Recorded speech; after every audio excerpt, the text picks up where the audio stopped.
Welcome back. 46 minutes after the hour, 4:46 in the hurricane-hit area. A number of our nation's oil refineries and rigs directly in the path of Hurricane Harvey. That massive storm halting Gulf oil production, and experts believe gas prices will spike. We're already seeing some of that. So just how significant will that spike be? And is that the only thing we need to worry about? Let's discuss this with the program, the chair of the program of business and finance at King's College in New York City, Brian Brenberg. Brian, nice to see you this morning. Good to be here. So we're talking about oil and gas prices. We're already starting to see some of that. But that whole area has gone through devastation in the past. We were talking about Galveston this morning, over 100 years ago.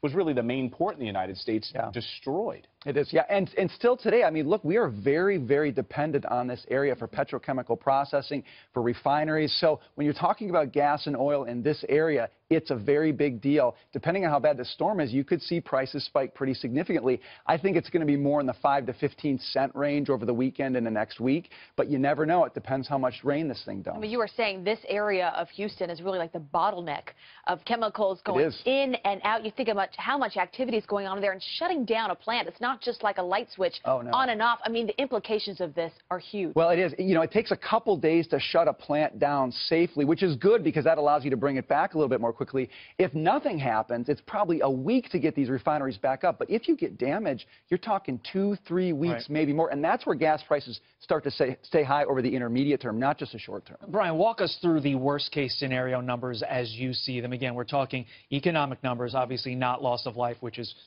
goes without saying, is a much bigger deal. But walk us through the economic.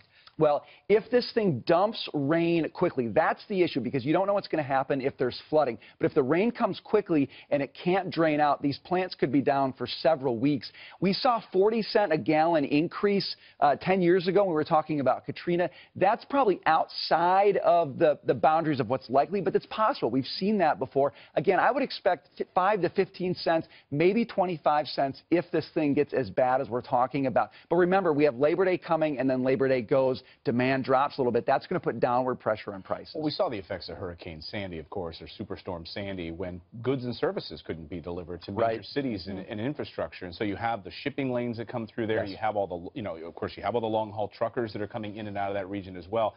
This isn't just about gas. This is about goods and services and food. It is, and it's not just about machinery and infrastructure. It's about people being able to get to their jobs. Again, if people are losing power, if they're out of their homes, if we get that much damage there, people can't get back to work. If they can't get back to work, you can't ship, you can't process gasoline. So there are some ramifications there if people are stuck. And what's so tough about this, you can see on the map there, Brian, the eye of that storm just lingering along the coast. This is not a hurricane that's going to go in and out in 24 hours. I mean, we're hearing from our own Rick Reichmuth and others that this could be there for the next 4 to 5 days. And that's what's so dangerous about this. It's the constant rain dumping, the flooding. We just don't know what kind of damage that can cause, especially to these refineries.